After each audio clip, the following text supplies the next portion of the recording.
فأنا ناصح لإخواني بالصدع بالحق تبيض وجوههم. السكوت في مسألة الحزبية يضرها، فاصدع بما تؤمر وأعرض عن المشركين. سلامي على دماج ورجالها والشيخ يحيى ودار العلم يا سعد بانيها. Bismillahirrahmanirrahim. Alhamdulillahirabbil alamin. Wal 'aqibatu lil muttaqin.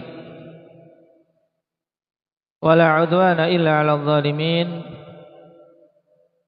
Asyhadu an la ilaha illallah wahdahu la syarika lah. Wa asyhadu anna Muhammadan 'abduhu wa rasuluh.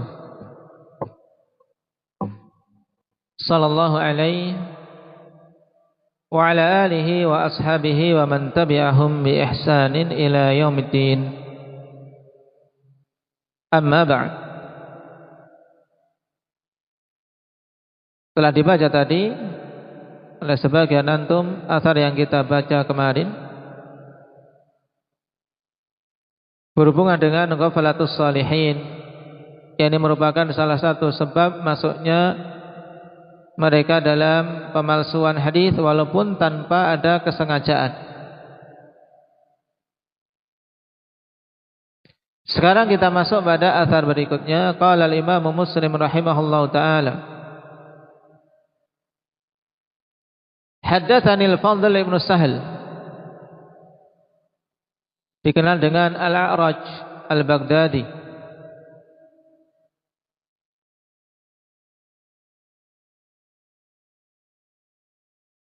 Telah kita lewati biografi beliau. Qala haddatsana Yazid ibn Harun, telah menyampaikan hadis Yazid ibn Harun ibnu Zadan Al-Wasiti, salah satu ikhwani fillah huffaz yang masyhur.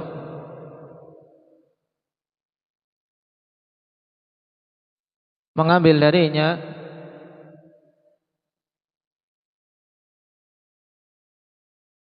Imam Ahmad, Yahya bin Ma'in, Ali Al-Madini dan sederetan para a'immah.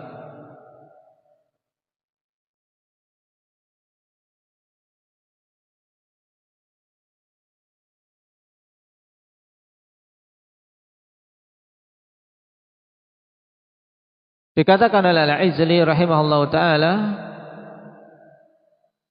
thiqatun thabtun fil hadits wa kana muta'abbidan hasanas salah jiddan.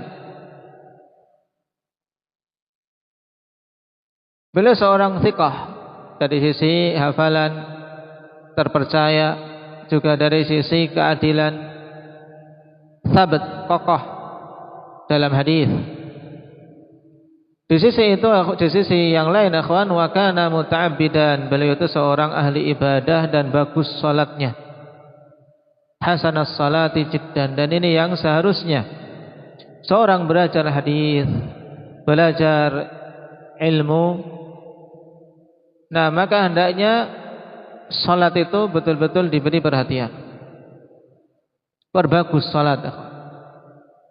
Semakin bertambah ilmu, bertambah hafalan, hendaknya bertambah bagus salatnya. Dan ini kita masih dalam tahapan berusaha untuk itu. Berusaha. Dan banyak-banyak berdoa. Kalau Nabi Ibrahim saja berdoa untuk bisa menjadi orang yang mampu menegakkan salat. Rabbi ij'alni muqimas shalah. Apalagi kita. Naam.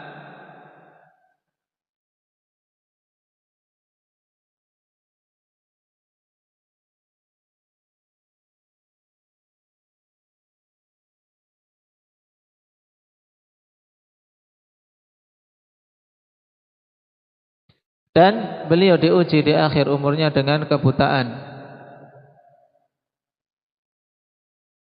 Dikatakan oleh Zakaria ibnu Yahya, kunna nasma'u anna Yazid min ahsani ashabina salatan wa 'alamahum bisunnah. Ini sampai dikenal dengan bagusnya salat. Nah, jadi bukan hanya dikatakan 1-2 orang, tapi memang beliau masyhur dengan bagusnya salat beliau. Dan juga a'lamahum bisunnah, yang paling berilmu di masa itu di tempat tersebut terhadap sunnah Nabi sallallahu alaihi wasallam. Dan inilah ilmu yang bermanfaat, ilmu yang membuahkan amal. Dan di antara seagung-agung amalan ya salat. Makanya merupakan sesuatu yang memprihatinkan kalau seorang talib, seorang penuntut ilmu, dari sisi salat, tidak memiliki perhatian yang besar, terutama salat-salat wajib. Perhatikan, usahakan untuk tidak telat dari takbiratul ihram bersama imam. Bukan hanya tidak telat rakaat, tapi tidak telat takbiratul ihram. Sebagaimana dulu para salaf betul-betul menjaga.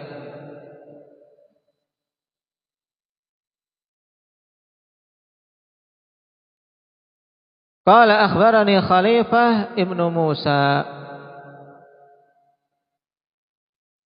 Adapun Khalifah Ibnu Musa ini akhwani fillah Al-Kufi,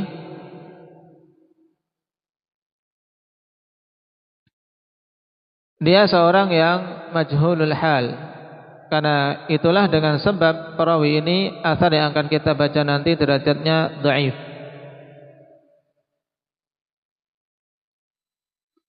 Kalau Al-Hafidz rahimahullah ta'ala mengungkapkan dengan mastur,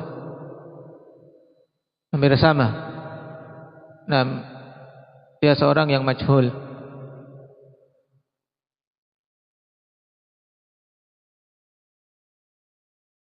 Qala dakhaltu ala Ghalib ibn Ubaidillah faja'ala yumli alayya haddathani makhul.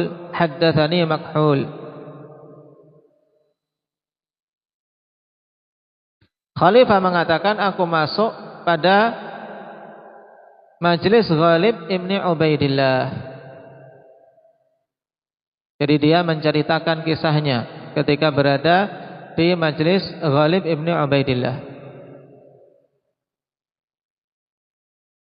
Al-Uqaili Al-Jazari.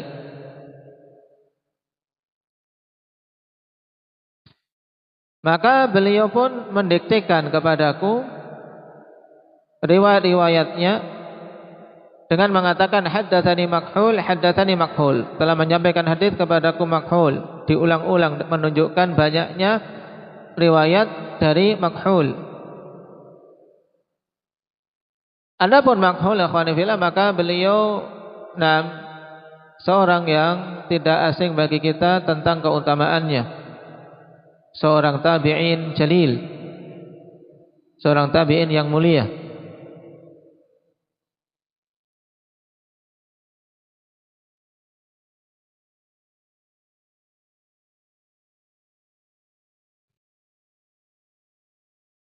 Yang juga dikenal dengan semangatnya beliau dalam melakukan rihlah menuntut ilmu, ikhwan. Sampai-sampai beliau mengatakan, tuftul arda kullaha fi talabil ilm. Aku telah mengelilingi bumi semuanya dalam menuntut ilmu. Maksudnya bumi-bumi yang diketahui di situ ada 6 sumber-sumber ilmu atau ada ulama di situ.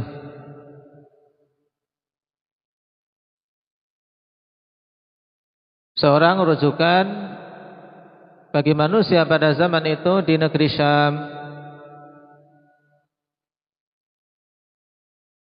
Sehingga di zaman itu lam yakun fi zamani makhul amsara minhu bil futya. Tidak ada di zaman makhul orang yang lebih berilmu tentang masalah fatwa. Di sini juga penting, kawan. Pada perkara-perkara nazilah, perkara-perkara yang berhubungan dengan kaum muslimin, kalau para salaf dulu, mereka mereka tidak kemudian masing-masing memposisikan diri sebagai pemberi fatwa.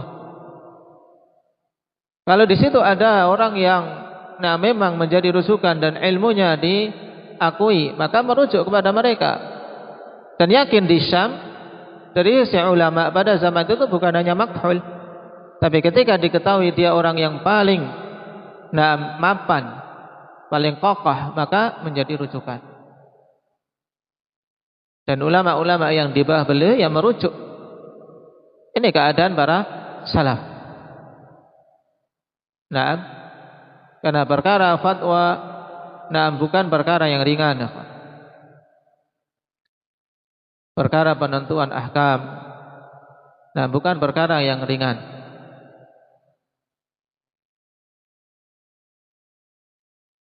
Walaupun demikian beliau tidak luput dari dari ujian, di mana beliau disematkan dalam biografinya termasuk orang yang terkena pemahaman Qadariyah. Cuman ketika dicek ternyata itu adalah suatu yang batil, sebagaimana dikatakan oleh Imam Al-Auza'i rahimahullah ta'ala. Lam yablughna anna ahadan min at-tabi'ina takallama fil qadari ila hadaini ar-rajulain Al-Hasan wa Makhul. Fakashafna an dzalik fa idza huwa batil. Ya, tidak sampai kepada kami bahwasanya ada seorang dari kalangan tabi'in yang berbicara batil tentang masalah takdir, kecuali dari dua orang ini, yaitu Hasan Al-Basri dan Makhul. Tapi kemudian kami singkap tentang hal tersebut, ternyata adalah suatu hal yang batil. Jadi upaya untuk merendahkan ulama ini sudah ada sejak zaman dulu. Taib dibuat isu yang buruk tentangnya. Untuk apa? Menjauhkan kaum muslimin dari ulamanya. Karena kalau kaum muslimin sudah jauh dari ulamanya, ikhwan, ini akan sangat mudah untuk dibuat tercerai-berai. Allah Subhanahu wa taala jadikan mereka suatu sebagai rujukan. Wa idza ja'ahum amrun minal amni awil khaufi adza'u bih. Ayat ini tidak akan bisa terlaksana kalau masing-masing menganggap dirinya aku berilmu, aku sudah tahu, tidak perlu bertanya. Lalu bagaimana beramal dengan ayat ini? Akan menjadi terkesampingkan. Kenapa? Karena setiap orang yang menetapkan suatu hal merasa dirinya berilmu sehingga tidak perlu bertanya lagi, tidak perlu meminta nasihat lagi, tidak perlu meminta bimbingan lagi. Dan ini upaya yang yakin sangat sangat diusahakan oleh syaitan. Tidaklah firqah-firqah muncul ya khanifillah kecuali di antara sebab utamanya ini, mereka menganggap dirinya sudah cukup. Orang-orang khawarij, hudatsaul asnan, dari para pemuda-pemuda yang punya semangat tinggi, ibadah bagus secara zahirnya, mereka menganggap lebih dari para sahabat. Tidak perlu bertanya, bahkan Rasulullah dikritik. Rasulullah dikritik. Menganggap pemahaman mereka terhadap ayat inil hukmu illa lillah ini sudah benar. Faman lam yahkum bima anzalallahu fa ulaika humul kafirun. Ini sudah benar. Tidak mau bertanya kepada para sahabat. Kenapa? Karena mereka sudah merasa memiliki ilmu. Berjalan sendiri. Hanya terjerumus dalam dalam kesesatan yang luar biasa. Wasil bin Atha merasa cukup dengan ilmunya dan pemahamannya, menjauh dari bimbingan ulamanya, menjauh dari Hasan Al-Basri. Menganggap tidak benar pemahaman Hasan Al-Basri. Tidak mau taklid menurut dia. Tidak mau taklid kepada Hasan Al-Basri. Sehingga malah tercebur dalam pemahaman Mu'tazilah, bahkan dia menjadi pencetusnya yang tentunya dia akan mendapatkan dosa terus-menerus selama ada orang mengikuti kebatilan tersebut.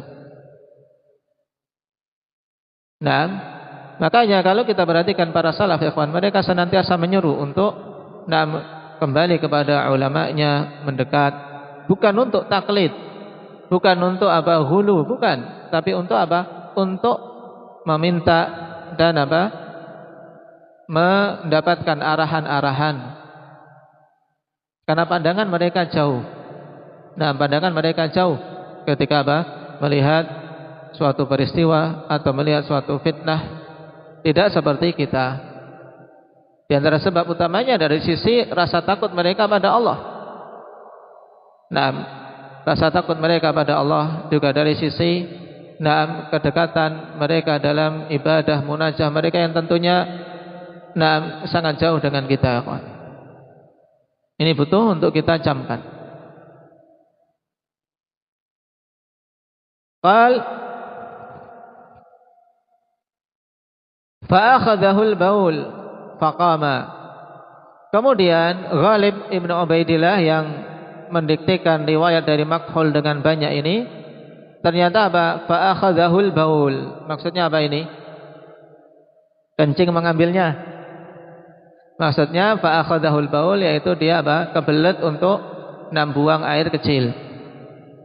Maka beliau pun berdiri untuk apa? Buang hajat. Buang air kecil. Nah, ketika berdiri meninggalkan tempatnya, kitabnya masih di tempat itu. Fanadartu fil kurrasah. Maka aku pun melihat pada lembaran-lembaran kertas atau lembaran-lembaran tempat Ghalib bin Ubaidillah mencatat. Nah, yang dia membaca dari situ untuk didiktekan kepada yang hadir, termasuk diantaranya Khalifah Ibnu Musa. Fa idza fiha haddatsani Aban an Anas wa Aban an fulan. Kemudian ternyata idza di sini idza fujaiyah, menunjukkan apa? Ya, tiba-tiba dia dapati di situ banyak riwayat yang Ghalib mengatakan haddatsani Aban, ya, menyampaikan hadis kepadaku Aban dari Anas, Aban dari fulan, dan yang lainnya. Dan Aban sendiri akhwani fillah, seorang yang matruk, seorang yang ditinggalkan. Taib, yaitu Aban ibnu Abi Ayyash al-Abdi, matrukul hadis. Aban ibnu Abi Ayyash al-Abdi, seorang yang matrukul hadis. Kok diambil oleh siapa? Ghalib. Maka ketika di catatan itu ternyata Ghalib mengambil dari jalan Aban, maka kata Khalifah Ibnu Musa, fataraktuhu wa qumtu. Maka aku pun meninggalkan dia dan aku berdiri, tidak lagi mengambil hadis darinya. Kenapa? Karena datang dari riwayat seorang yang matruk. Nah, taib. Inti dari athar ini dibawakan oleh Imam Muslim rahimahullahu taala, walaupun datang dari jalan Khalifah Ibnu Musa, untuk menunjukkan bahwasanya mereka akhwan betul-betul menyeleksi. Kalau ada suatu riwayat dari jalan yang di situ ada perawi matruk, maka ditinggalkan, tidak perlu untuk banyak-banyak menulis darinya. Itu intinya sebagaimana kita lewati dalam judul bab ini. Taib, adapun faedah lain berhubungan dengan faedah biografi sebagian perawi ini, diingat-ingat, terutama tentang bagaimana para perawi-perawi yang kokoh ikhwani fillah ternyata mereka bukan orang-orang yang mengesampingkan ibadah. Kalau kita perhatikan banyak bahwasanya thalabul ilmi, menuntut ilmu dibandingkan ibadah, tentunya lebih utama menuntut ilmu. Tapi bukan berarti kemudian ibadah dikesampingkan. Mereka tetap menggabungkan antara ibadah dan menuntut ilmu. Karena itu alamat al-ilmun nafi', alamat ilmu yang bermanfaat. Dan itu juga ikhwan di antara sebab untuk seorang bisa kokoh, bisa sabat dalam menghadapi berbagai macam fitnah, baik fitnah syubhat maupun syahwat yang pada zaman ini begitu besar, terutama dari sisi fitnatus syahwat bagi para syabab, bagi para pemuda, baik melalui HP-HP ataupun yang lain. Kalau kita tidak memiliki benteng ibadah, benteng ibadah, maka sangat rentan hati-hati ini terjatuh dalam fitnah itu. Jangan merasa aman. Jangan merasa aman kalau sudah tahu itu haram mesti bisa menjauhkan diri darinya. Tidak. Banyak orang tahu keharaman ikhwan tapi nekat menceburkan diri ke dalamnya. Nah, jadi jangan merasa aman. Barakallahu fikum. Nasallallahu taufiq wassadad. Ini satu athar yang kita ambil. Naktabi bihadza walhamdulillahi rabbil alamin. Subhanakallahumma bihamdik asyhadu an la ilaha illa anta astaghfiruka wa atubu ilaik.